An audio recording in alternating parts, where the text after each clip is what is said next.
नमस्ते।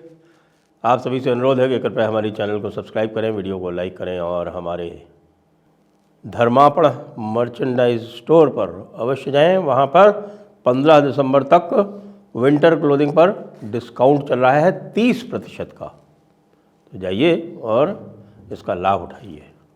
आजकल India international centre, Delhi Gymkhana, Delhi golf club और खान मार्केट में आपको बहुत सारे व्यथित लोग मिल जाएंगे।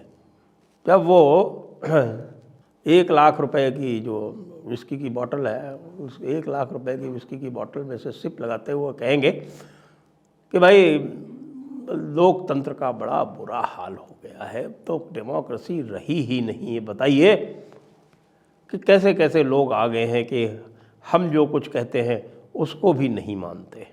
और ये आप देखेंगे, आज हम जानकर ये हमें प्रसन्नता होगी कि साहब आजकल फिर से ओपन लेटर चल रहे हैं और फिर एक ओपन लेटर लिख दिया गया है। और ओपन लेटर लिख दिया गया है जस्टिस सूर्यकांत को, चीफ जस्टिस ऑफ इंडिया को। और वो ओपन लेटर लिखने वाले कौन लोग हैं? वही यूजुअल सस्पेक्ट्स, लेकिन इस बार इसमें ब्यूरोक्रेट्स शामिल नहीं है। ये आश्चर्य की बात है, क्योंकि सबसे ज़्यादा डोमेस्टिकेटेड जो है ये खान मार्केट गैंग के जो सदस्य जो सबसे अधिक बनना चाहते हैं वो यही हमारे मित्र ब्यूरोक्रेट्स इत्यादि जो है वो चाहते हैं। उनके विचार से कि कम्युनिस्ट द्वारा ही सारी की सारी प्रोग्रेस लाई गई है दुनिया में। हालांकि मैं अभी देख रहा था कि प्रताप भानु मेहता जैसे खांटी लेफ्टिस्ट जो है वो भी कह रहे थे कि भाई कम्युनिस्टों ने इतिहास को बर्बाद कर दिया, डिज़ास्टर फॉर दी एकेडमिया, कि उन्होंने कम्युनिस्ट स्टाइल से सारे टेक्स्ट वगैरह चेंज कर दिए इंदिरा गांधी के साथ मिलके। चलो, लगता है कि इसमें भी बहुत सारे जो है वो ऐसी आत्माएं, अतृप्त आत्माएं हैं जो अपना चोला उतार के भाग रही हैं इधर उधर। लेकिन ये जो ओपन लेटर है इसकी कहानी बड़ी इंटरेस्टिंग है, क्योंकि जस्टिस सूर्यकांत जब से नया चीफ जस्टिस बने हैं, चीफ जस्टिस ऑफ इंडिया बने हैं, तब से ये पूरा का पूरा जो इकोसिस्टम है ये तिल मिला रहा है। क्योंकि आते ही सबसे पहले का उन्होंने काम क्या किया? सबसे पहले तो सीनियर एडवोकेट्स की मेंशनिंग पे रोक लगाई कि सीनियर एडवोकेट्स मेंशनिंग नहीं करेंगे, एक बात। दूसरी बात उन्होंने कही कि भाई ओरल मेंशनिंग नहीं होगी।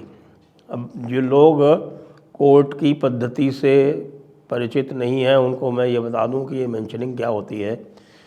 ये सवेरे सवेरे जब कोर्ट बैठता है या फिर लंच के टाइम पे उठता है या फिर लंच के बाद फिर बैठता है या शाम को जब कोर्ट उठता है, तो ये समय होता है 5-7 मिनट का, जिसमें कुछ लॉयर्स जो है वो आके अपनी कोई अर्जेंट इशू होता है वो बताते हैं। किसी को कोई डेट चाहिए होती है, किसी को कोई एडजर्नमेंट चाहिए होता है, किसी को कुछ चाहिए होता है, तो वो आके वहाँ पर मेंशनिंग करते हैं। और इसी मेंशनिंग में साहब कुछ कतिपय जो सीनियर एडवोकेट्स हैं, कपिल सिब्बल, अभिषेक मनु सिंघवी जैसे, उनको विशेषाधिकार था कि वो जब भी मेंशन करेंगे किसी भी केस का कि साहब कि ये अर्जेंट है, वो अर्जेंटली उसको टेकअप कर लिया जाता था। एक सिस्टम थोड़ा सा शुरू किया था जस्टिस चंद्रचूड़ ने।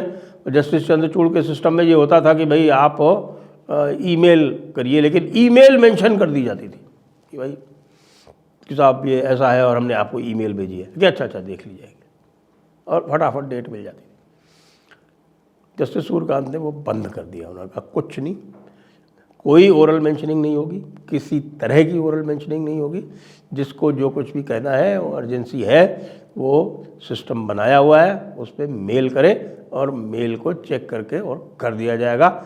आज उसकी बानगी देखने को मिली, जो कि एक प्रसिद्ध केस जो इस समय चल रहा है तमिलनाडु में, मदुरई में, तिरुपुरकंद्रम, जहाँ पर दीपोत्थान, दीप जलाया जाना है मुरुगन यानी कि कार्तिकेय महाराज के ऑनर में। वो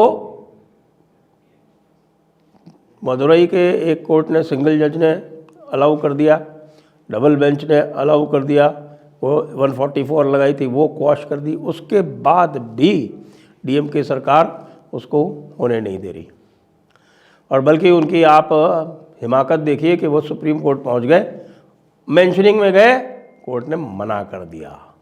कोर्ट यानी कि जस्टिस सूर्यकांत मना कर दिया। ये आप सोच सकते हैं कि पहले कभी होता कि तमिलनाडु सरकार आई है और तमिलनाडु सरकार अपने सीनियर एडवोकेट के माध्यम से मेंशन कर रही है कि ये बड़ा ही लॉ एंड ऑर्डर का अर्जेंट इशू है, इसको टेकअप कर लिया जाए और उसको मना कर दिया जाए? बिल्कुल साफ मना कर दिया, ना, लाइन से आइए। फिर गए वहाँ पर जाकर और डीवी के सामने बहस आरंभ की, और अब उसमें डेट लग गई है फ्राइडे की। लेकिन ये जो संविधान की बात करने वाले, संविधान की किताब लेकर चलने वाले लोग हैं, वो इस तरह की हरकत करते हैं। वो अब जस्टिस सूर्यकांत ने एक और बात कह दी, और वो देवताओं के बारे में कह दी कि जो मंदिर का जो देवता है सारी संपत्ति उसकी होती है। अच्छा, ये सेटल्ड लॉ है, इसमें ऐसी कोई बात नहीं है। लेकिन आजकल के जो हमारे जो तथाकथित जो बैठे हुए हैं ना कस्टोडियन, हमारे देश के नैतिकता के जो कस्टोडियंस बैठे हुए हैं, उनको ये नागवार गुजरता है। और इसीलिए जब रोहिंग्याओं के बारे में स्पष्टता कह दिया कि भाई रोहिंग्या रिफ्यूजी नहीं है, यहाँ घुसपैठिए है, तो साहब ओपन लेटर जारी कर दिया। ओपन लेटर में साइन किसके किसके हैं? 3 तो हाई कोर्ट के जज हैं। इस ओपन लेटर में कोई भी सुप्रीम कोर्ट जज नहीं है भाई, नोट कर लीजिए। और वो हाई कोर्ट जज कौन है? वही साहब, एक वो अंजना प्रकाश लेफ्टिस्ट, एक को चंद्रू जी है जिनको मैं जानता नहीं, और justice AP Shah. Justice AP Shah वो काफ़ी ग्रज रखते हैं वैसे कि साहब जस्टिस एपी शाह को जो है कुछ विशेष दिया नहीं। फिर राजीव धवन, कौन नहीं जानता इनको, मुख्य का ही बता रहे हैं। कॉलिन गोंजाल्वेस, ये एक तरह से ये पास्टर्स की तरह बिहेव करते हैं। कामिनी जायसवाल, ये सब खांटी लेफ्टिस्ट। मीर देसाई, गोपाल शंकर नारायण, गौतम भाटिया, शाहरुख आलम, और CJAR। CJAR क्या है? Committee for judicial accountability and judicial reforms. किसकी है ये? प्रशांत भूषण की। पहले शांति भूषण चलाया करते थे, और शांति भूषण चलाया करते थे और जजेस को ब्लैकमेल करने के लिए करप्ट जजेस की लिस्ट निकाला करते थे। आज तक की बड़ी आश्चर्य की बात यह है कि प्रशांत भूषण को अभी तक एक बार ही कंटेम्प्ट का दोषी पाया गया है, और वो भी उनको 1 रुपये का फाइन लगा के छोड़ दिया गया। ऐसा क्या है? जजेस क्यों नहीं इतनी रीढ़ की हड्डी बना पाते हैं कि वो प्रशांत भूषण की इस हरकत पर उनको वाकई कंटेम्प्ट का दोषी पाएँ? क्योंकि एक केस चल रहा है, चलते केस के बीच में इन्फ्लुएंस करने के लिए आप ओपन लेटर लिख देते हो। वह जस्टिस सूर्यकांत ने SIR में भी इन लोगों की बैंड बजा रखी है। SIR में वहाँ प्रशांत भूषण खड़े हुए थे, प्रशांत भूषण ने कुछ कह दिया कि इलेक्शन कमीशन इज़ अ डिस्पॉट, और उसके ऊपर उनकी फटकार लगी। प्रशांत भूषण की फटकार लगी। प्रशांत भूषण अपने आप को पूरे जुडिशियल सिस्टम से ऊपर मानते हैं। वो एक अलग तरह के एंटाइटल्ड ब्रैट है, ना केवल एक वे पूर्व लॉ मिनिस्टर शांति भूषण जी के सुपुत्र हैं, वो पूरी तरह से देश की विरोधी शक्तियों से मिले हुए हैं, ये सब जानते हैं। अब आप ये देखें, प्रशांत, ये जो CJAR है, ये पूरा का पूरा प्रशांत भूषण का ही गैंग है। प्रशांत भूषण इसमें निखिल डे हैं, और बताऊं आपको ख़ास लोगों में से कहूं तो एनी राजा। एनी राजा जानते हैं आप? एनी राजा जो हमारे D राजा हैं CPI वाले, उनकी पत्नी। JN विपुल मुदगल, अपार गुप्ता, अनुराग तिवारी इत्यादि इत्यादि, ये सब जो है वो पूरे CJAR वाले। इन सब ने ये लिख दिया कि साहब आपने जो है वो रोहिंग्या को घुसपैठिया कैसे कह दिया। रोहिंग्या को घुसपैठिया कहना जो है वो इनको इतना नागवार गुजरा कि इन्होंने ओपन लेटर लिख दिया। आप जरा इनकी धृष्टता की आप वानगी देखिए, उनकी धृष्टता सारी सीमाएं लांघ चुकी है। ऐसा नहीं कि ओपन लेटर हम नहीं लिखते, हमने भी ओपन लेटर लिखे हैं, मैं भी उसमें सिग्नेटरी हूँ। लेकिन हमने ओपन लेटर जो है वो ऐसे नहीं लिखा है कि साहब कि हम ओपन लेटर लिख दें कि किसी चलते हुए केस में या आपने इस केस में ऐसा कैसे कह दिया। हमने ओपन लेटर लिखा था कि साहब कि इलेक्शन कमीशन की जो स्वतंत्रता है और जो इसकी संवैधानिक मर्यादा है वो कायम रखी जाए। भी बड़ा हार्मलेस सा एक कॉन्स्टिट्यूशनल इशू का एक रीइटरेशन था।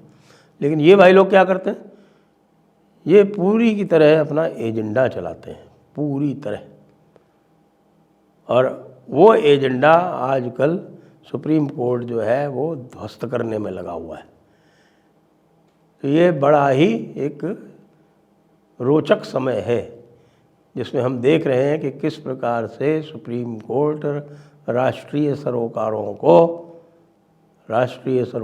को लेफ्टिस्ट सरोकारों के ऊपर रख रहा है।